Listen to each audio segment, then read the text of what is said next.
टिआरनि आगुनि चिफ प्रमोद बर' बिथाङा जिहेतु बड'फा मिशन सुपार 50 नि फाउंडारमोन बे मोनसे कम्पिटिटिव जि कोचिंनि इनिशिएटिभनि मानगोनां रायजो राजा आरो लोगो नोंथांमोन दिनैनि गुबै टपिकआनो जाहैबाय जोंहा बिपिएफनि दैदेनगिरिफ्रा रायजो राजाफोरनि फारसे मा बाथ्रा बुंदों लोगोसे फैबाय थानाय एमएलए इलेक्शननि बागै मा बाथ्रा बुंदों स' नोंथांमोना बे भिडिअनि गेजेरजों नुनो मोनगोन।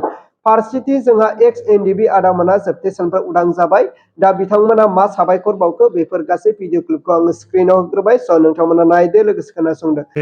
আৰু বিটিসিত যেহেতু 15টা পাই এমএলএ সিট আছে এইবেলি যেহেতু মিত্রতা চলি আছে মানে বিধানসভাৰ কাৰণে কেনেকুৱা বিপিএফৰ প্ৰস্তুতি চলিব আপোনালোকে চাওক যে আমাৰ বিটিসি অঞ্চলত এটা সুবিধাজনক ৰাজনৈতিক মানে হেৰিটো হ'ল স্থিতিটো হ'ল যে যোনে চৰকাৰত থাকে বিটিসিৰ ক্ষমতাত তেওঁলোকৰ এছেম্বলি বা পাৰ্লামেণ্ট ইলেকশ্যনত বেছিকৈ উপকৃত হয়। আমি এতিয়া 28টা এমচিএলএ জিকাই আনি পেলাই মজবুত এটা চৰকাৰ গঠন কৰিব পাৰিছোঁ আৰু এই চৰকাৰত থাকি পেলাই ৰাইজৰ হকে যেহেতু কাম কৰিবৰ কাৰণে ইতিমধ্যে আৰম্ভ আমি কৰিছোঁ। ৰাইজৰ যথেষ্ট আশা ৰাইজে যথেষ্ট আমাৰ ওপৰত নিৰ্ভৰ কৰিছে যে বিটিসি অঞ্চলত যোৱা 5টা বছৰত বঞ্চিত হৈ থকা ৰাইজ এইবাৰ বিপিএফৰ নেতৃত্বত ভালেখিনি সুযোগ সুবিধা ভোগ কৰিবলৈ নিশ্চয় পাব আৰু উন্নয়নো যথেষ্টখিনি মানে আগবাঢ়িব। গতিকে চৰকাৰ চলোৱা দলৰ লগত জড়িত হৈ পেলাই বিটিসি বাকী ৰাইজে আগন্তুক বিটিসি এমএলএ ইলেকশ্যনত নিশ্চয় তেওঁলোকে কাম কৰিব আৰু বিপিএফ দলৰ লগত জড়িত হৈ বিপিএফৰ প্ৰাৰ্থীসকলক 15টা সিটত যদি আমি 15টাই খেলোঁ 15টা সিটটো জিকাই দিবৰ কাৰণে ৰাইজে দলে বলে ওলাই আহি আমাক সমৰ্থন কৰিব আমাৰ হৈ কাম কৰিব ইয়াত একো আমাৰ সন্দেহ নাই। আমি বিটিসি অঞ্চলৰ গোটেইকেইটা সিট দখল কৰি পেলাই অসমৰ যোনে চৰকাৰ বনাব আমাৰ এনডিএৰ নেতৃত্বত সেই চৰকাৰৰ লগত থাকি পেলাই বিটিসিৰ হকে অসমৰ হকে কাম কৰিবৰ কাৰণে আমি ৰাজনৈতিক এটা সুযোগ সুবিধা আৰু ক্ষমতাটো ল'ব পাৰিম। बा जोंनि जे फेब्रुवारि बे सानाव गोजोननि थाखाय आरो जोंनि खौसेथि अनलायनाय बेखौ नोजोर बोनानै जोङो मोनसे माने आलारि बाथि फोजोंनाय केन्डेल लाइट जों हाबाफारि लादों। लोगोसे 6 बाजियाव जोंहा गिबि डेलिगेट सिटिंआ जागोन आरो बे डेलिगेट सिटिंखौ बेखेवगोन जोंनि अल आसाम ट्राइबेल संघनि मानगोनां जेनेरेल सेक्रेटारि आरो CC2नि चिफ कोअर्डिनेटर आदित्य खाख्लारि मानगोनां बिथाङा मोनाबिलियाव जोंहा कालचारेल कम्पिटिशननि बेखेवनाय दङ। 6 फेब्रुवारियाव जोंहा गुबैयै गोबां हाबाफारि दङ। फुंबिलिनि 7:30 आर'जनि उनाव जोङो 8 बाजियाव दुलाराय बर' फरायसा आफादनि जोङो फिरफिलाखौ बिरहोगोन गासै जिल्ला आफादा बिरहोगोन। बड'फानि मुसुखायाव बिबार बावनाय मुंख्लंफोरनो जोङो बिबार बावनाय लोगोसे गेदेमा सुबुंफोरनो बिबार बावनाय जों हाबाफारि लाखिदों। जोंहा लिटारेरि कम्पिटिशना बेखेवनाय जागोन आरो 10:30 बाजियाव जोंहा मोनसे स्पेशल फेलिसिटेशन प्रग्राम दङ जेराव दुलाराय बर' फरायसा आफादजों खुंजानाय सेन्ट्रेल टेलेन्ट सार्च एग्जाम 2025 बिनि टप जायफोर टपार्स 9 आरो 10 आव बिथांमोनखौ जोङो बरायगोन। लोगोसे बावैसो पद्मश्री जों बान्थाजों माने मान होजानाय जोंहा पद्मश्री जगेश देउरि बिथांखौ जोङो मान बावगोन। 11 बाजियाव जोङो युथ कनक्लेभ लादों लाइमोनफोरनि जुथुम आरो बे युथ कनक्लेभआ गाहायै बादायलायनाय आनजाद आरो आथिखालनि जिखिनि मोनसे जुजिनां बिथिं दानि जि मोनसे ट्रेन्ड सोलिगासिनो दङ बेयाव जोंनि फरायसा फरायसुलिया माबायदि जुजिगोन आरो बे बेलायाव जोङो गुन गोनां सोलोंथाइ लानानै जोङो माबायदि मोगा-मोगि जानांगोन बा जोङो बेखौ बोरै एचिभ खालामगोन बे गासै बिथिंखौ नोजोर बोनानै जोङो मोनसे युथ कनक्लेभ लादों जेराव 7,000 स्टुडेन्टआ बाहागो लागोन।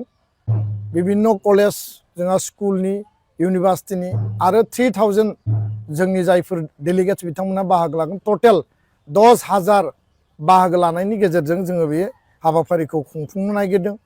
जों आलासि महरै बेखेवगिरि हिसाबै लिंदों बिटिआरनि आगुनि चिफ प्रमोद बर' बिथाङा जिहेतु बड'फा मिशन सुपार 50 नि फाउंडारमोन बे मोनसे कम्पिटिटिव जि कोचिंनि इनिशिएटिभनि बेखायनो जों बिथांखौ हांख्रायदों आरो आसामनि सोलोंथाइ मन्थ्रि मानगोनां डक्टर रनज पेगु बिथाङा बेयाव गाहाय आलासि हिसाबै बाहागो लागोन।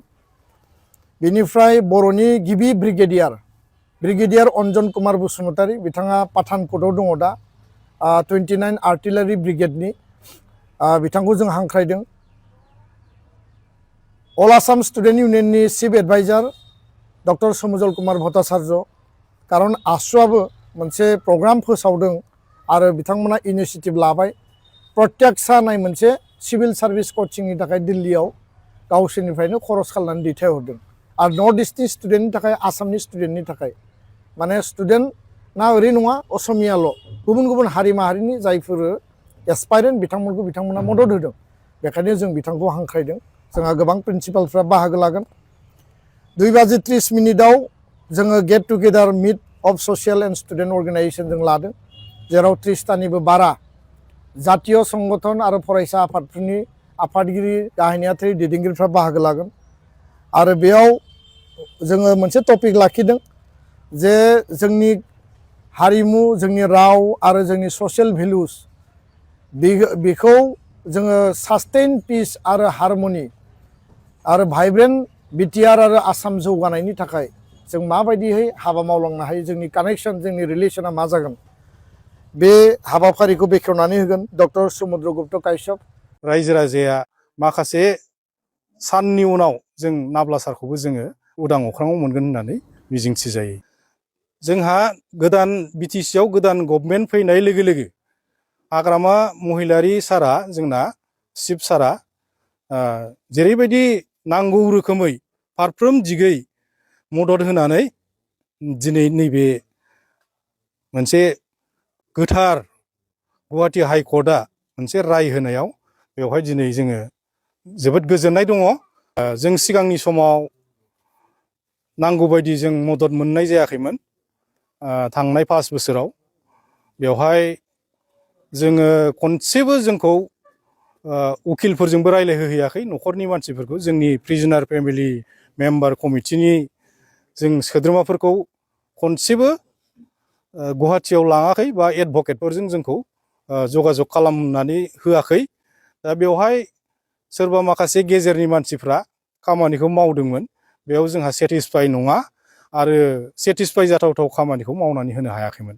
न'खर हिसाबै गोजोननाय दङ आरो कमिटि हिसाबैबो गोजोननाय दङ। बेवहाय जोंहा साब्रैबो उदां अख्राङाव फैनो हाबाय। गुवाहाटी हाइकर्टआव जि डिसेम्बरनि 30 तारिखआव मोनसे जाजमेन्ट होबाय बे साब्रैनि जाजमेन्ट। दा बे एसेबां गिदिर फासि अर्डार मोनलायनाय बे केसआनो जुदि डिसमिस जायोब्ला नैबे जाय जोहोलाव बिथांमोनहा 50 जननि बारा बेलाव दा दङ निस्सय बिथांमोननि केसआ डिसमिस जानो बारा गोबाव सम नांनाय नङा।